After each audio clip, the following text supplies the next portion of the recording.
I was watching TV in the family room. My son-in-law walked in and switched it off. "Go to your room, old woman. This living room is mine now." My daughter dropped her gaze. I stood up, took my keys, and left without saying a word. The next day, a man in a crisp suit appeared at the front door. He rang the bell. "Welcome to my channel. I share new life stories here every day, and I'd really appreciate it if you hit subscribe and liked my video. Now let's jump back into my story. I'm sure you'll love it if you keep listening till the end." That evening, the remote control clicked, and silence hit the family room like a gunshot. I was sitting in my green velvet armchair, which I had bought with the first Social Security check I got after my husband passed away 15 years ago. Fresh coffee cooled on the end table, and the kitchen smelled of peach cobbler. The television softly murmured the news, and this was my quiet time, when the joints eased and I could simply live, serving no one. The front door slammed, as if a storm had broken into the house. I didn't look. I knew exactly who it was. Derek walked in like he owned the place. Behind him, my daughter Lena carried shopping bags. Her shoulders were slumped, her eyes on the floor, as if apologizing for taking up space. I didn't move. Derek stood right in front of the screen, blocking my view. He snorted, as he always did when he saw me doing nothing. He picked up the remote and pressed the red button. The screen went dark. "To your room, old woman!" he yelled. "I've got the game on. The family room is mine now." The silence became thick. I could hear his short, arrogant breathing, as if his shouting had purchased him a right. Very slowly, I shifted my gaze to Lena. She stood in the kitchen doorway, her knuckles white on the handles of the shopping bags. Our eyes met. I waited for one thing, the simplest thing, for her to say, "Don't you dare talk to my mother like that. This is her house." Lena lowered her head and started adjusting a bag, as if something had shifted inside. That gesture struck harder than any scream. Derek's shout, noise, my daughter's silence, betrayal. A cold clarity washed over me. Not anger, not shame, just a clear, icy sobriety. 35 years at the county recorder's office teaches you one thing. Words don't matter. Documents always do. I rose. My knees clicked dryly. In that silence, the sound was like a formal seal. Derek was already sprawling on my couch, unbuttoning the top of his shirt and grabbing a can of soda without even looking at me. In his world, I had long been just part of the furniture. I walked past him and turned into my room, not to lock myself in or weep, as they probably expected. I opened the bottom drawer of my dresser, pulled out a stiff leather pouch for bank business, and from the bottom, a set of keys and a blue elastic-banded folder. My fingers slid between the rough sheets of paper. A bill of sale, old but valid. A current deed of title. Owner, Celeste M. Everson. The paper was yellowed at the edges. Its power was ironclad. In the mirror, I saw my short gray hair, my glasses on a chain, my linen trousers, and a navy blouse. I looked like the grandma who bakes cookies. That was my main tactic. As long as grandma feeds the wolves, they feel like kings. The minute I closed the lid on the pot, the king's paws turned to putty. I returned to the family room. Derek had already turned on the sports channel and cranked the volume. Lena was clattering dishes, a voluntary silence instead of a stand. I walked towards the front door. My heel clicked on the hardwood floor. Derek turned his head, smirked, and raised his soda can. "Taking a stroll, Celeste?" he sneered. "Don't get lost. At your age—" I didn't answer. I turned the deadbolt. For a second, I looked around the house, the framed print of the Savannah riverfront, the rug I vacuumed every Saturday, my son-in-law's back, my daughter's shadow in the kitchen. I touched the cluster of keys in my pocket. The cold metal was invigorating. I walked out, closing the door quietly but firmly, like setting a period at the end of a sentence. Outside, the air was crisp. I wasn't cold. I exhaled, locked the front gate from the outside, walked to the avenue, and hailed a cab that pulled up. "Where to?" "The Grand Hyatt, downtown." I took out my phone in the car. My fingers trembled slightly, not from fear, but from power. I scrolled through my contacts to a name I hadn't called in ages but knew would answer. Andrew V. Sterling, attorney at law. We used to work near each other, him on property disputes, me on deeds. Celeste, it's nearly 9. What's wrong? I woke up, I said, looking at the city lights. I need your help. I have court tomorrow morning. Why the rush?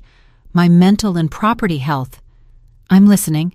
I want to evict 2 tenants. But you live with your daughter and son-in-law. Exactly. A pause. He knew me from my signatures on title rejections. Where others saw maybe, I saw absolutely not. What did they do? He yelled, "Old woman, this living room is mine now." My daughter stayed silent. I left, and I won't return until they are gone. I understand. That's moral abuse at least. But you don't need pity. You need the law, right? The house is mine. They've lived here for 4 years without a lease, all at my expense. I need a notice to quit. I am terminating the gratuitous use of the property and demanding they vacate the home. Personal service is necessary. I'll send my junior associate, Roman P. Cruz, first thing tomorrow. He's quiet, professional, sharp in a suit, straight out of the box. He delivers the news clearly. He'll do. We usually give 30 days. That's fine, and include a warning in the text, 24 hours to understand the reality, and upon vacating they will be billed for back rent and a penalty for holding over. Accepted. You are determined. I'm wounded, and a wounded woman who knows her rights is dangerous. Prepare the documents. I'll be at your office by 8. I'll sign before court. Then send Roman to my house. The taxi stopped at the hotel. The doorman threw open the door with more attention than my son-in-law had shown me in 10 years. Can I help with your luggage? I only have my purse, I said quietly, and the dignity I just reclaimed. The room greeted me with the scent of lavender and clean corners. A large TV was opposite the bed. I turned on my favorite channel and set the volume to my liking. I ordered soup and a glass of Cabernet. I ate slowly. My thoughts were at the house, but they were now my thoughts. I knew their morning routine by heart. Derek sleeps late, grouchy. He's always tired. Lena runs around, smoothing his edges. I pictured the door of my house, the intercom button, a confident finger pressing it. This wasn't a call for tea. This was the call of the law. The first gong. I fell asleep quickly and soundly like a person who has taken the wheel. I woke up with the sun, took a shower, the same clothes, but a new posture. I went to Mr. Sterling's office. Signatures, dates, property details. Every stroke of my pen sounded like a final judgment. Roman is heading out. Andrew nodded toward a tall young man with a leather briefcase. 20 minutes and he'll be at your fence. Perfect. I put my bag down and sat in the reception area. I'll wait here.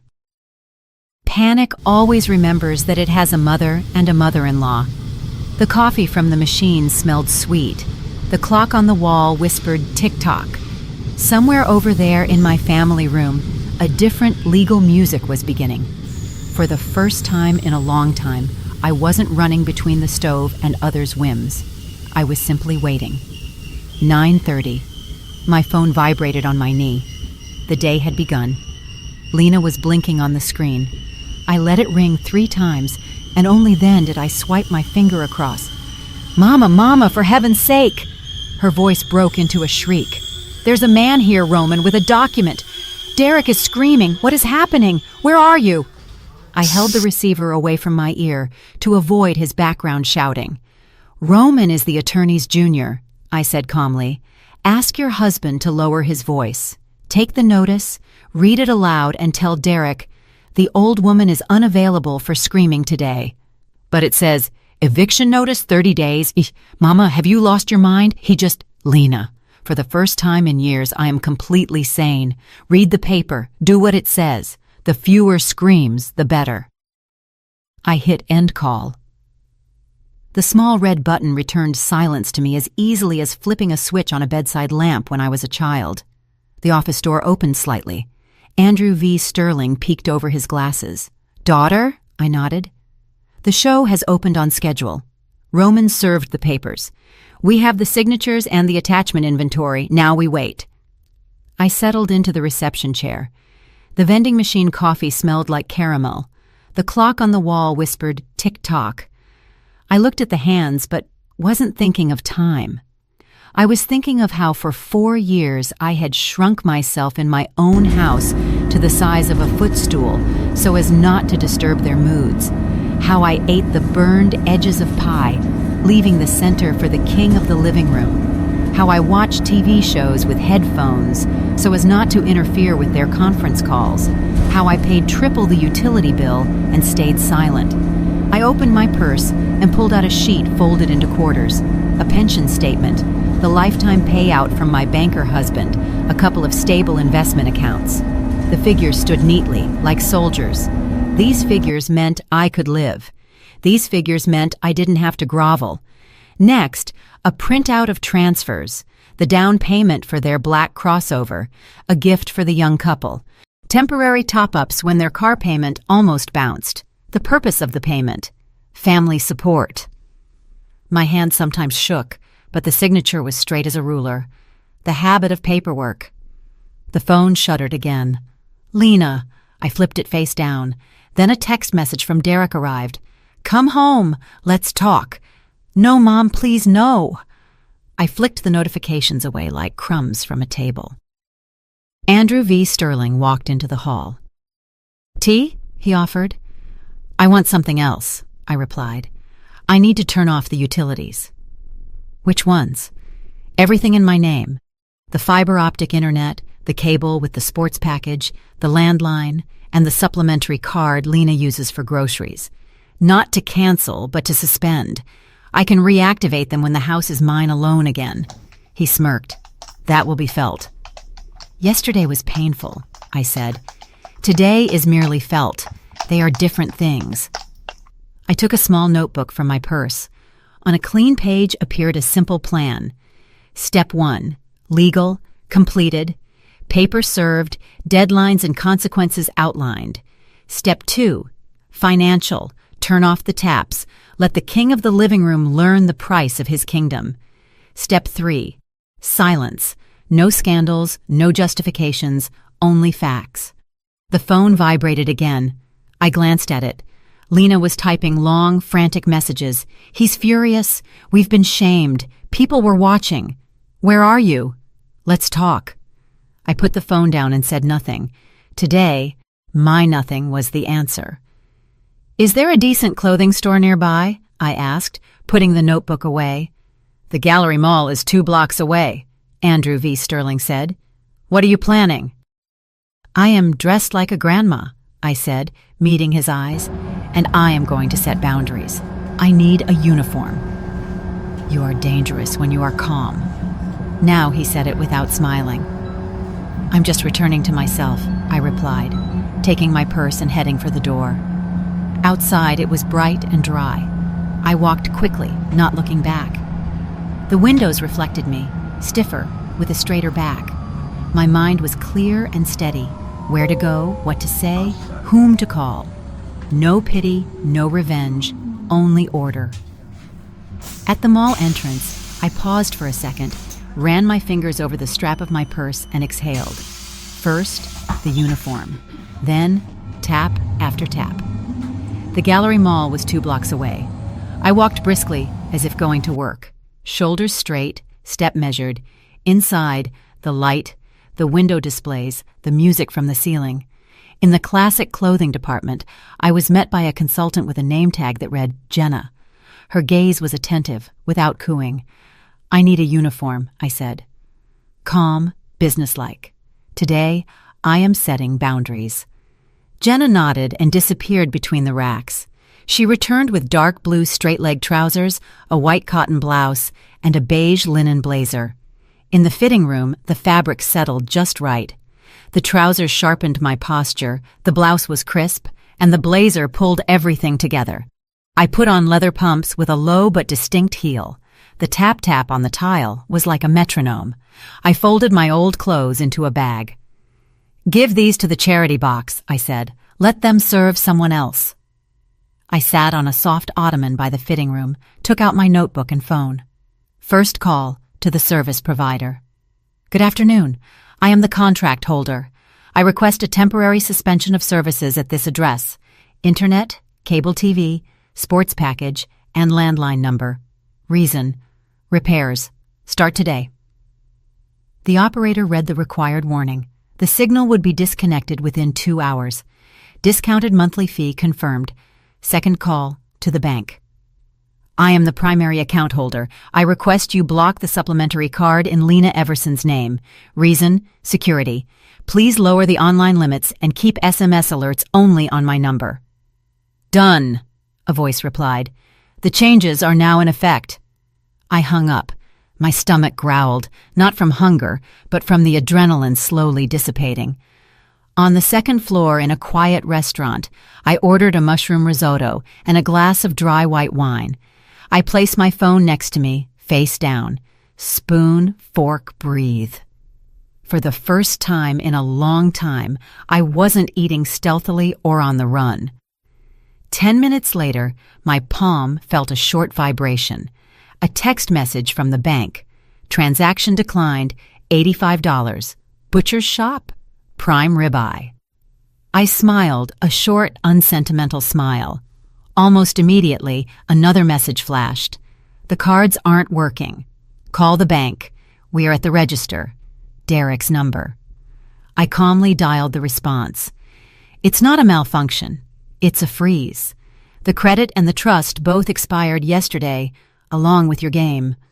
I put the phone face down and finished my risotto slowly, tasting every grain. I paid the check with my card. I passed through easily, like walking through the door of my own house.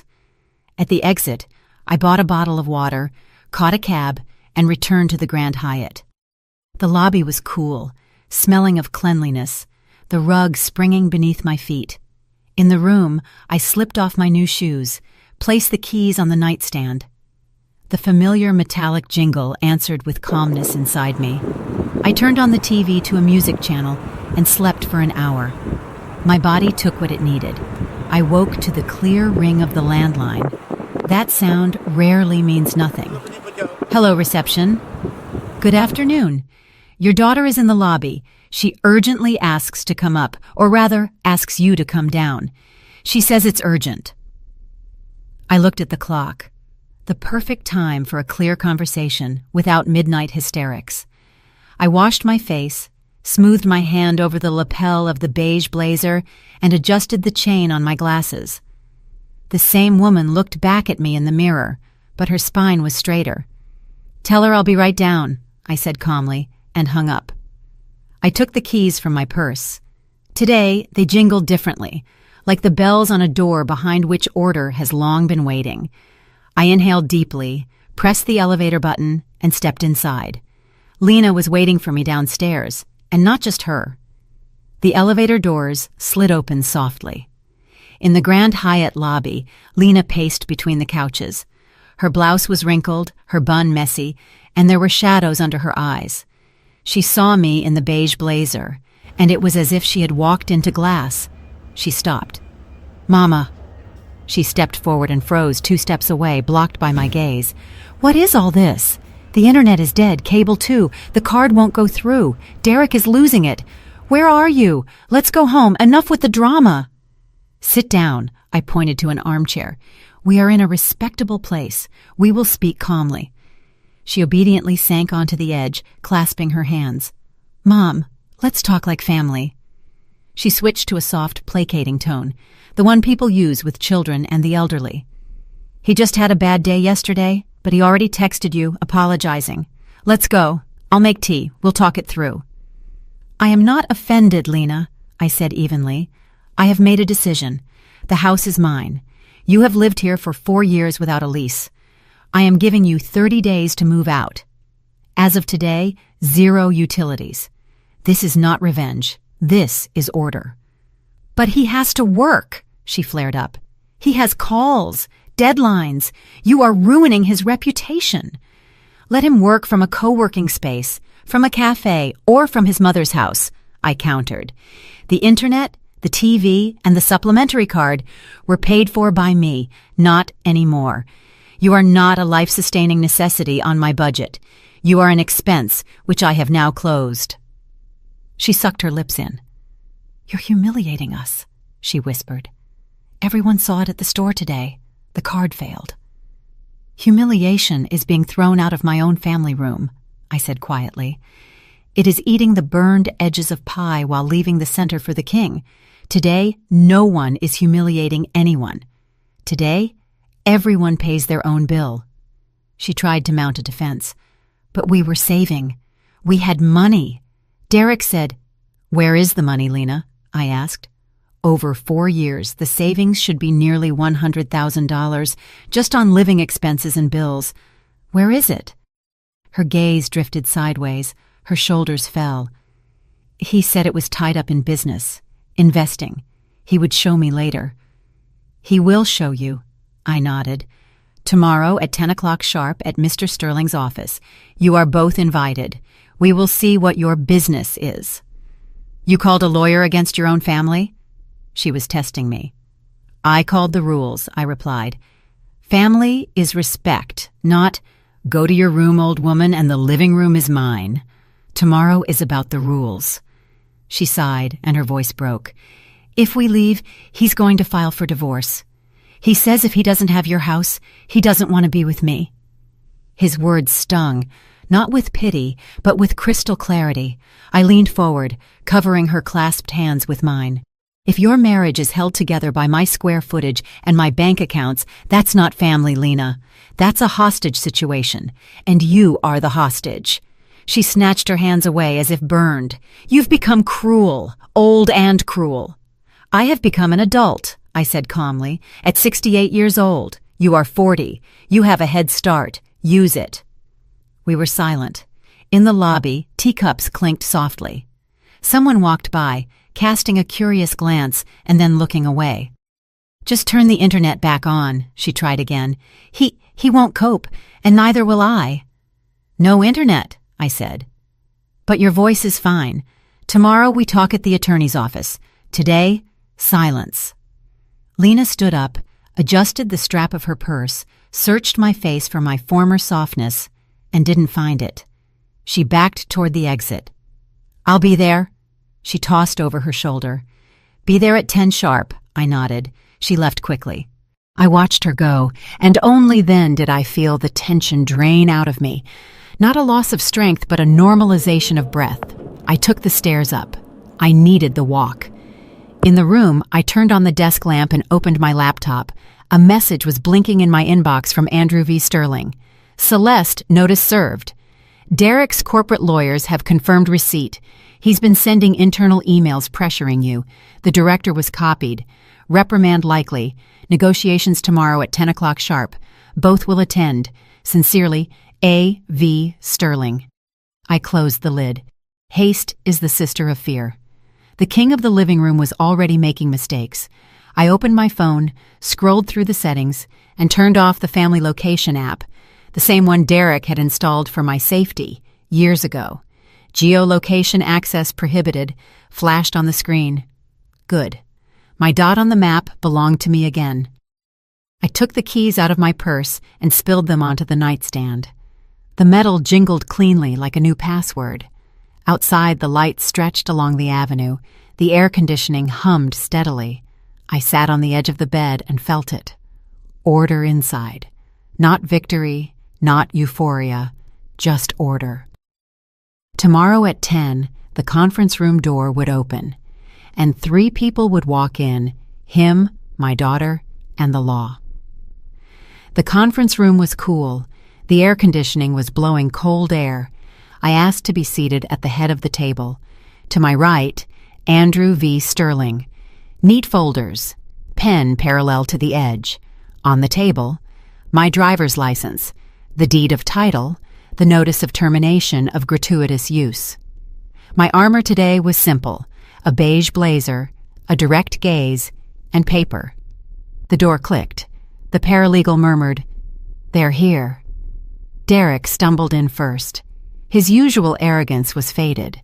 A wrinkled shirt, his tie loose like a noose, dark circles under his eyes. Behind him, Lena clutched her purse to her chest, her eyes glued to the floor. "Please be seated," Andrew V. Sterling said with his baritone like a judge's gavel.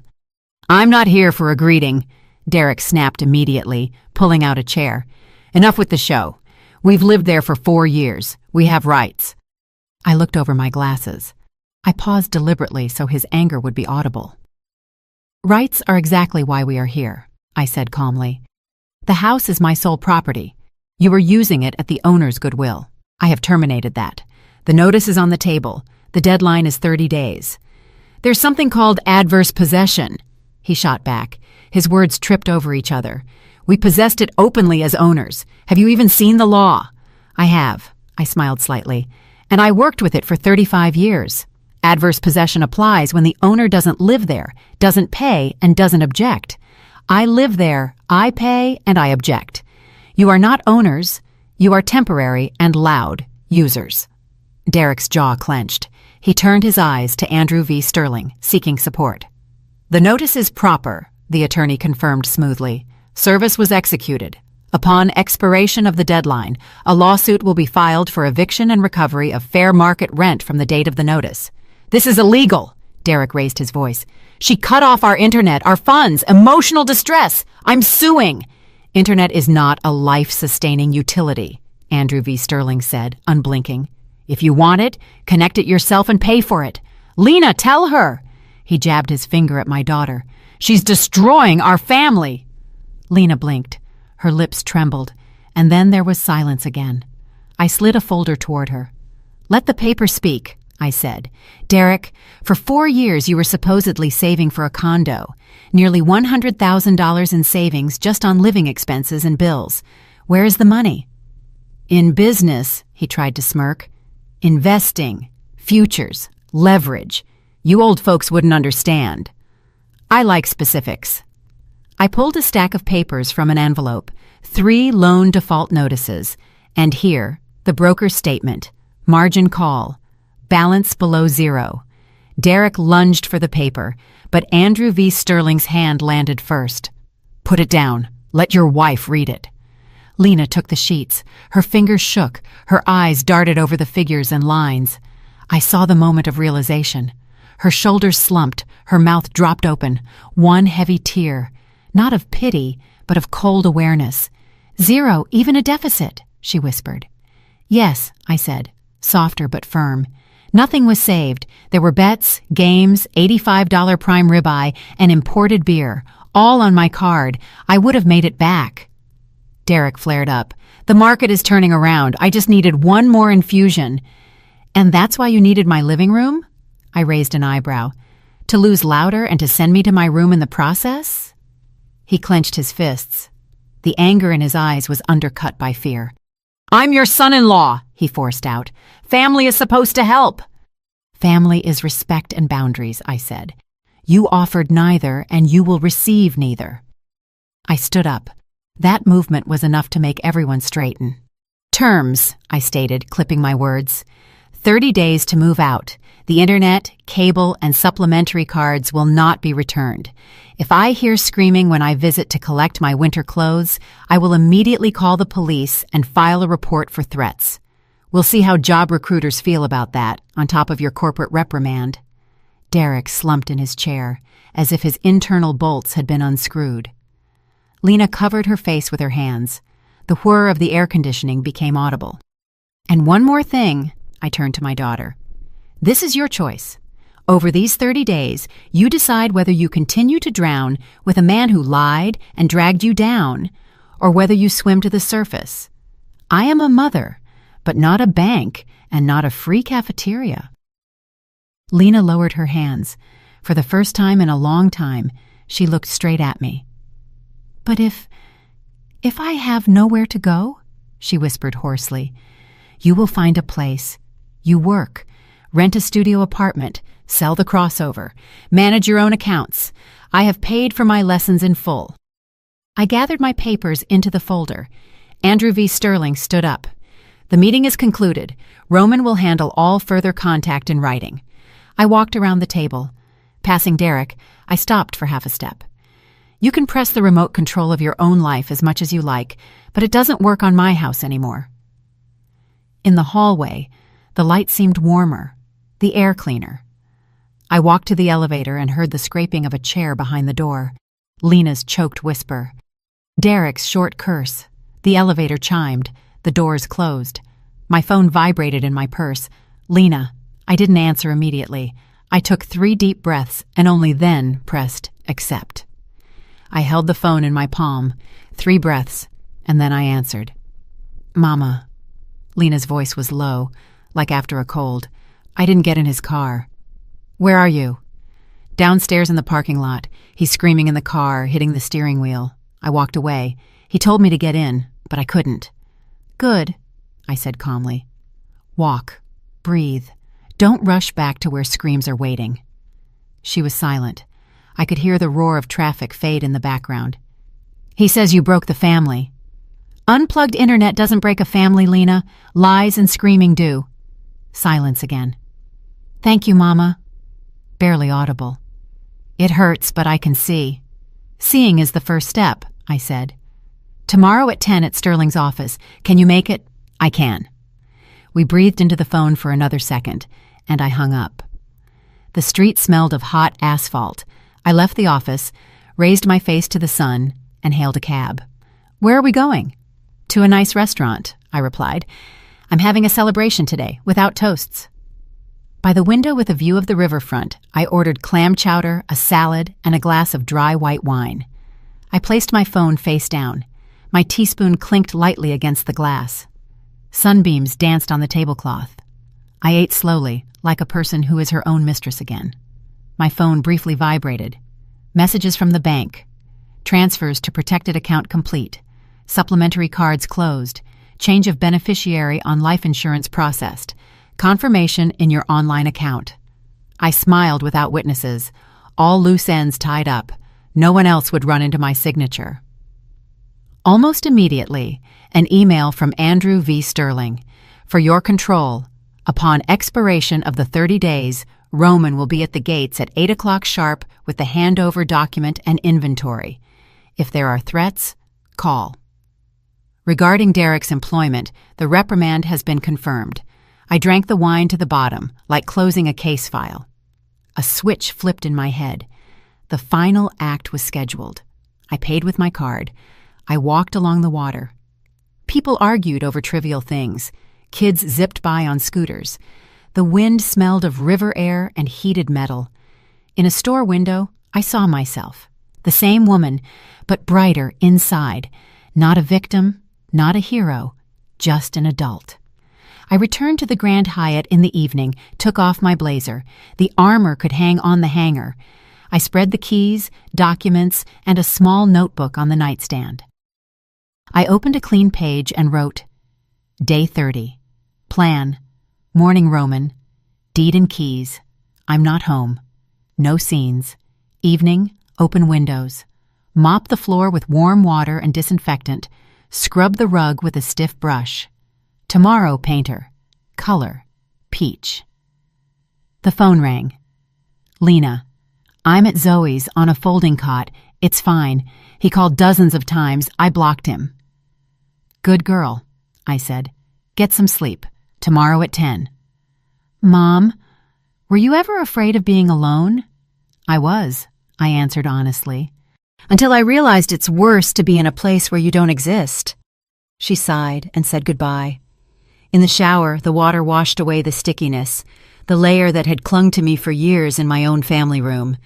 I put on a simple nightgown, lay down on top of the comforter, and left the music softly playing in the background.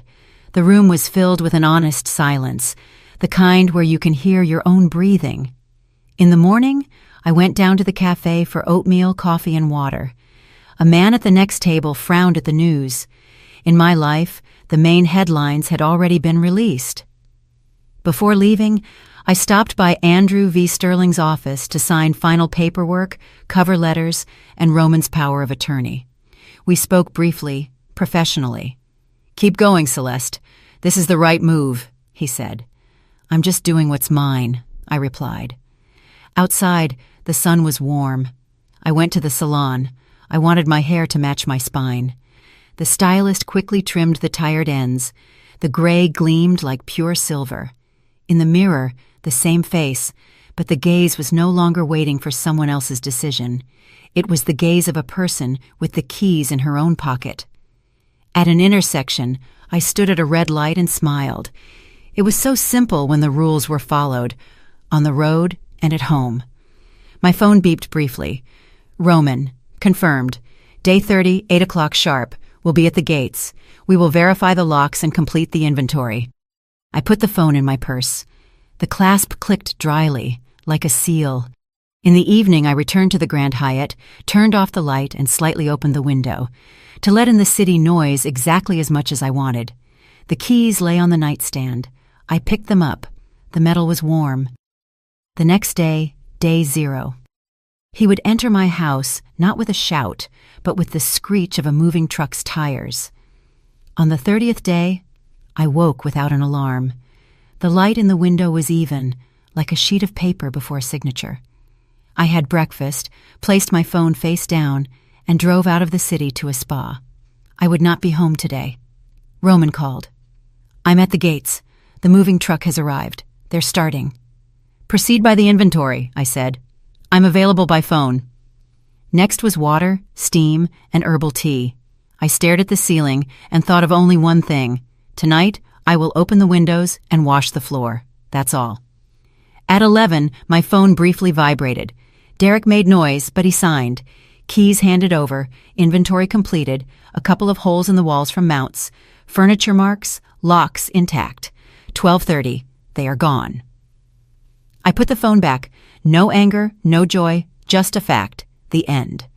At 2, I stopped at a hardware store. Gloves, a mop, rags, floor cleaner. On the way, I called a painter recommended by Andrew V. Sterling. Can you start tomorrow by 9? The family room and the hallway.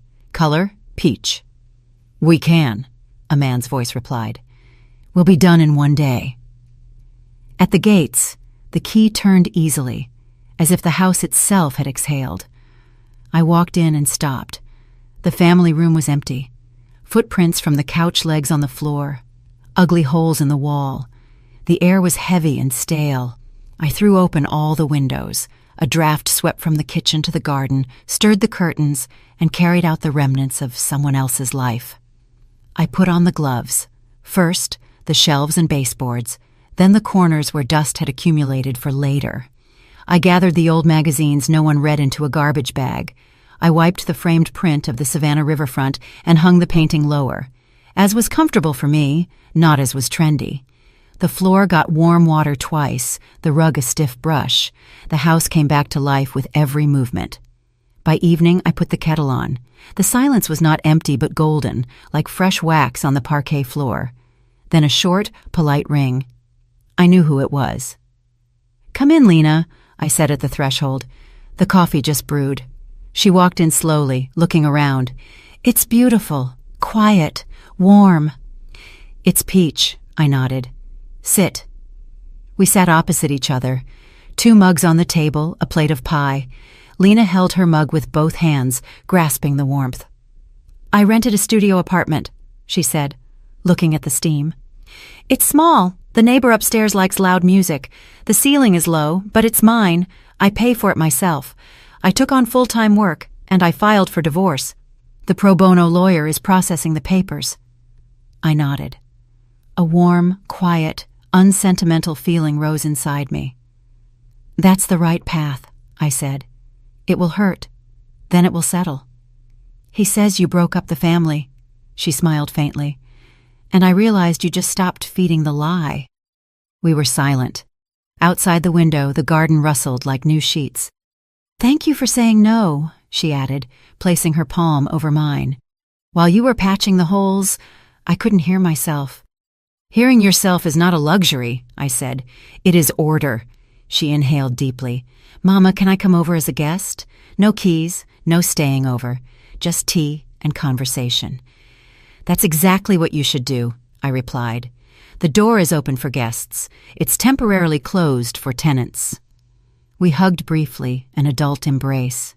On the porch, she adjusted the strap of her purse and walked toward the gate. She walked straight, not looking back, like a person who chose her own pace. I returned to the family room. The peach walls glowed softly. The notebook was on the end table. I opened a clean page and wrote, Wednesday, 4 p.m., sharp, tea with the neighbors. Topic, wills, separate accounts, passwords, bring questions, and a notebook. My phone blinked with a message from Zoe.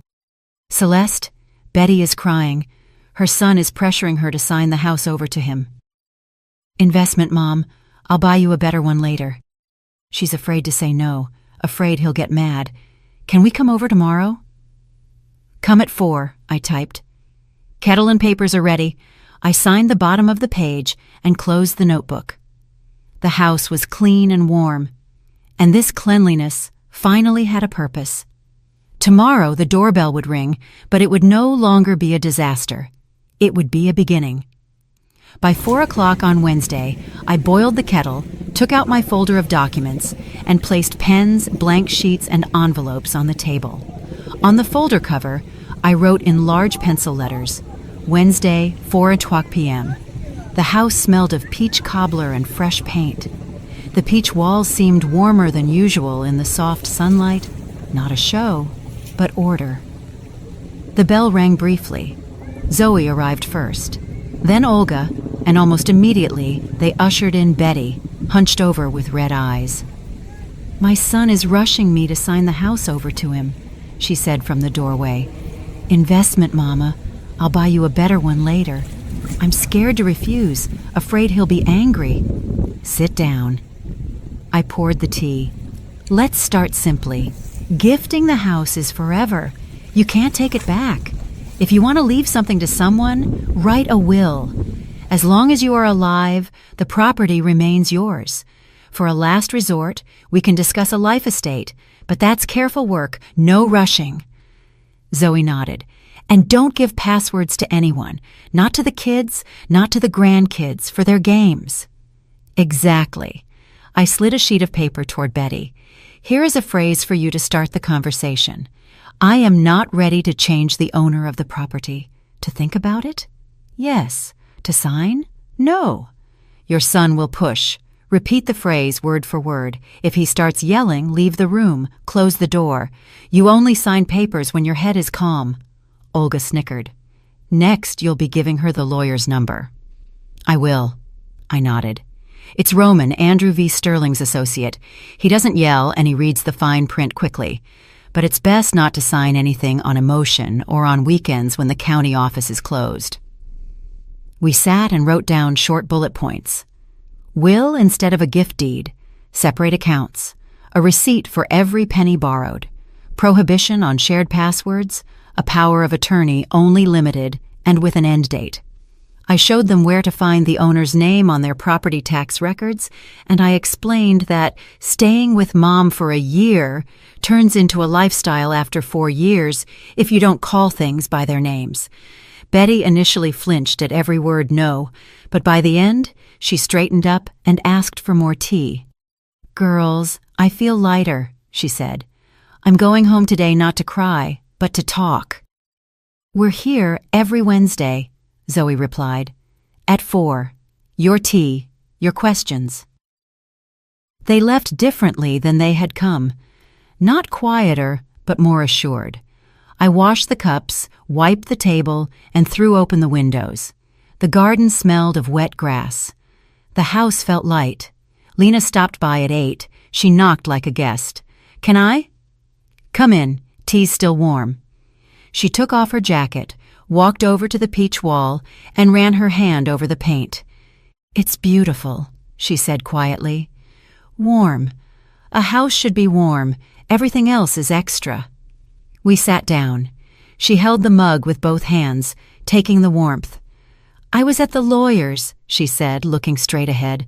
The divorce is progressing. Full-time work is steady. I don't want supplementary cards for milk anymore. I pay myself. But sometimes, can I come over as a guest? No keys, no staying over, just tea and conversation? That's exactly what you should do, I replied. The door is open for guests.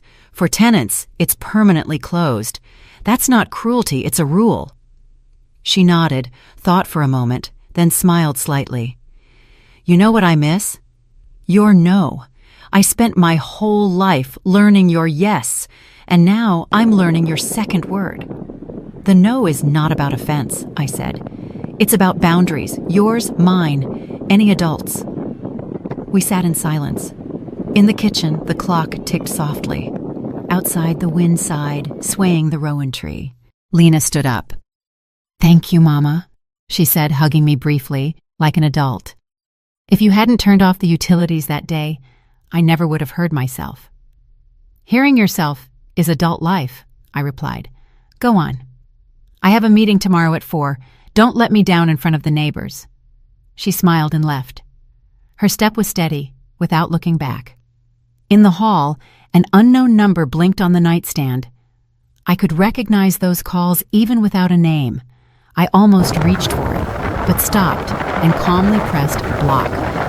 There is much news in life, but taking calls about other people's crises is not my obligation. I walked through the house, kitchen, hall, family room. My documents were neatly stacked on the shelf. The Savannah riverfront print was hung where it was comfortable for me. In my study, a clean notebook, I sat down and opened it. On the first line, I wrote, "The house, the owner's story." Not for Lena, but for myself, and for those who are still sitting in their green armchairs, afraid to pick up the remote. I wrote simply, "How fear disguises itself as care, how habit drowns out your voice, how one phrase, 'To your room, old woman,' exposes the whole scheme, how documents give you back your spine, and how unplugged internet can suddenly turn on your brain." I wrote that you cannot give away yourself or your house, not out of love, nor out of pity, that living together without respect is not family, but a hostage situation, and that a timely no saves better than 1,000 yeses. Then I put the notebook away in the drawer, returned to the family room, and ran my palm over the back of the green armchair. I sat down. The remote control lay on the end table, the most ordinary black device. I held it in my hand. It was no longer a symbol of someone else's power. Just a thing. I turned on the TV and found the music. The violin played purely, without hesitation. No footsteps from the hall, no turning off, no, "To your room." I sat with my eyes closed, listened, and without rushing, increased the volume by 1 notch, exactly as loud as I liked it. Not quieter, not louder. "Enough," I said aloud, and suddenly I understood that the word meant much more now. It meant I was adult enough to set conditions in my own home. It meant I had enough strength not to save those who weren't asking for salvation, but for cards and square footage. It meant I had lived long enough to understand a simple truth. Ownership is not just about keys and deeds. It's about the right to choose the silence, the people at your table, and the volume of the music. I turned off the TV and listened to the house. It was breathing steadily. The garden darkened outside the window. A branch twitched somewhere, water clinked in a pipe. Nothing dramatic, just a simple life that I was finally not renting out. In the hall, my beige blazer hung on the hook. I adjusted the lapel, fixing a small detail so it wouldn't build up into a bigger problem. The keys jingled on the nightstand. The metal was warm. There were no other bundles of keys next to mine. In the notebook for tomorrow, it was written, Wednesday, 4 p.m. sharp. Wills and passwords. I closed the cover, set the kettle for the morning, and turned off the light. The house was mine, but most importantly, I was home again. And in my life, just like on the remote, the volume is now regulated by me. I'm really glad you're here and that I could share my story with you. If you liked it, show me by liking the video and subscribing to my channel. Let's see how many of us there are. Write in the comments which city you're watching from and what time it is. I'm so curious to know where all you wonderful people are tuning in from. If you want to support me a little extra, you can also send a small donation. I share new life stories for you every single day. And now 2 of my most popular stories will pop up on the screen so you can choose what to watch next.